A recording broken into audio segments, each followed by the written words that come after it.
Bom dia. I'm here to talk about influence.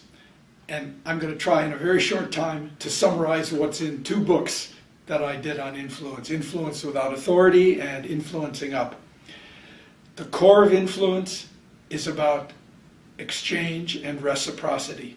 The reason anyone lets themselves be influenced is because somehow, some way, sometime, they believe that if they allow the influence, they'll get back something they care about. So influencing an individual or influencing a group is about figuring out what they care about, so you can give them some of that in return for what you would like. That's the core of influence. I'm going to quickly go through the steps of thinking about that and then leave you with some general points. First of all, if you're trying to influence, it helps a lot to figure out who all the stakeholders are in the matter that you want to influence about. Who cares? Who will be affected by the thing that you're trying to influence? It might be that it's just the target, your boss or your colleague, but if it's about a project, there can be a lot of different people who have a stake in it.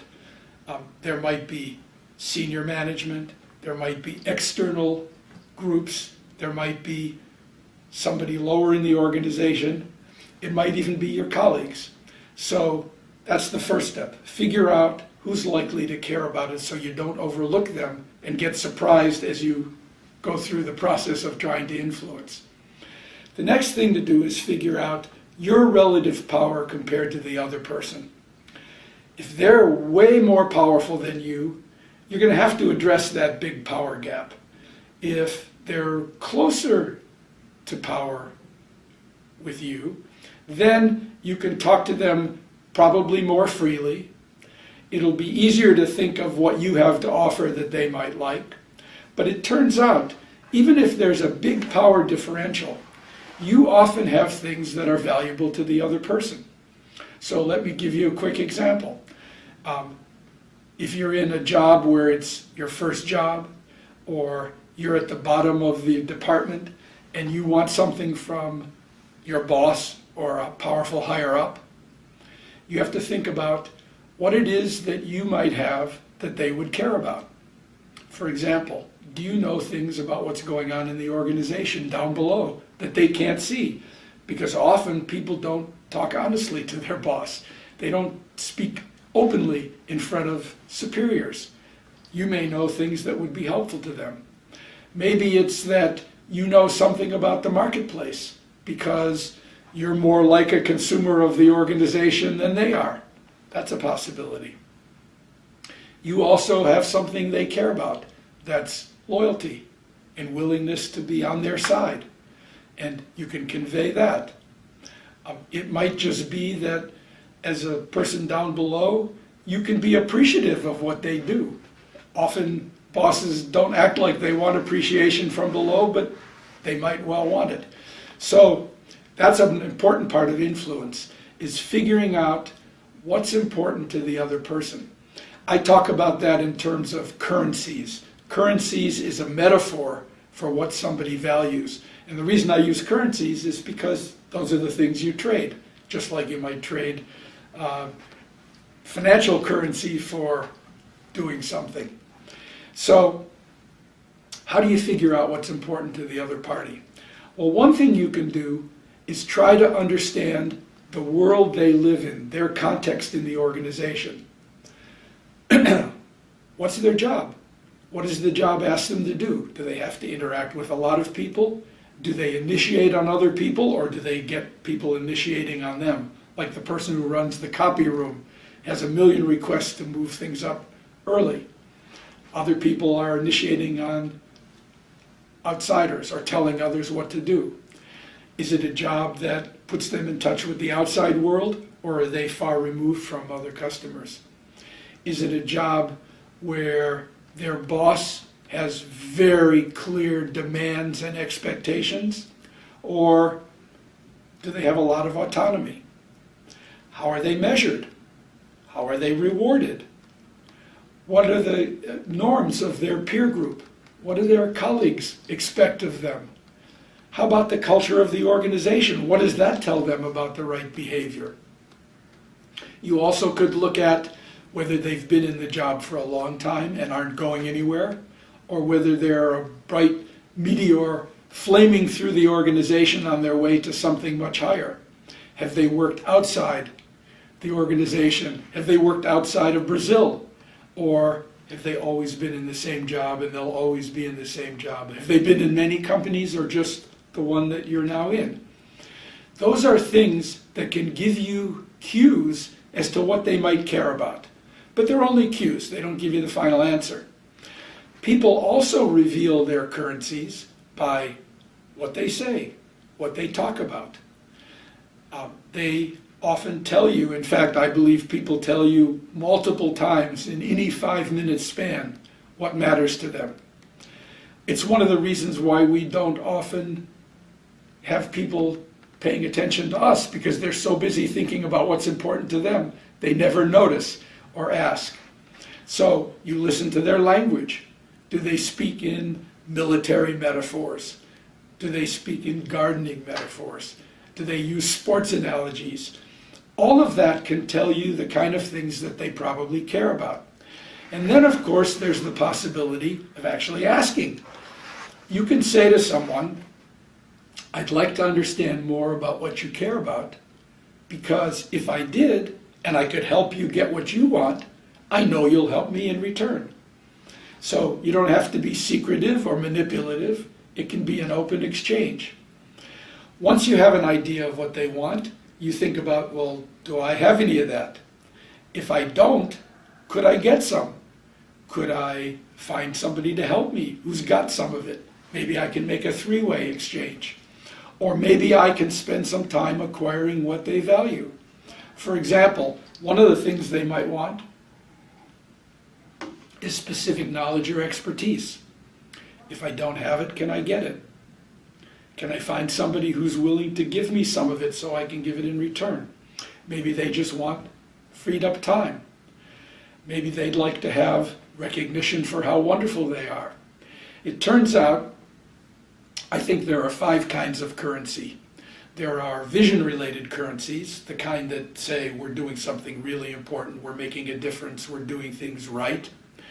There are task-related currencies. Those are the ones that help people get their jobs done, like resources and information. There can be position-related currencies. That is, a currency that helps you rise in the organization, not directly, but because you have more visibility, or your reputation increases, or people think more highly of you. So those are important currencies, especially in big organizations.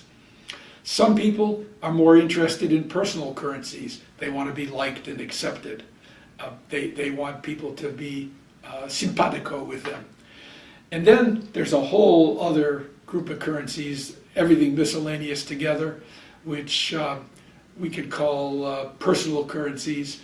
They're currencies that have to do with things that matter to individuals. Maybe it's somebody giving them gratitude. One that happens for almost everybody is self-concept. Everybody has an image of what kind of person I am.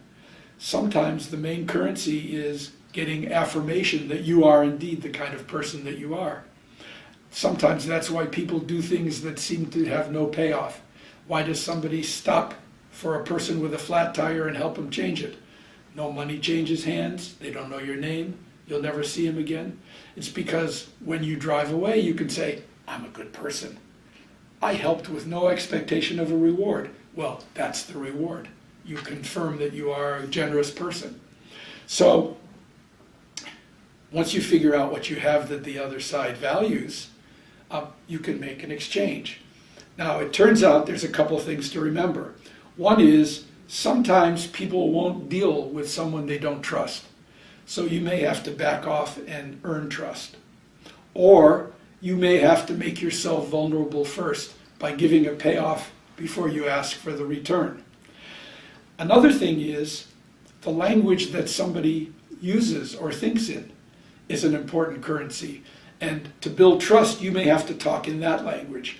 So if you're in human resources, there's a certain temptation to talk in language of feelings and trust and understanding. But when you're dealing with a hard-nosed finance manager, that may not be a language they appreciate. So you have to think about being able to put things in financial terms, in payoffs, in return on investment.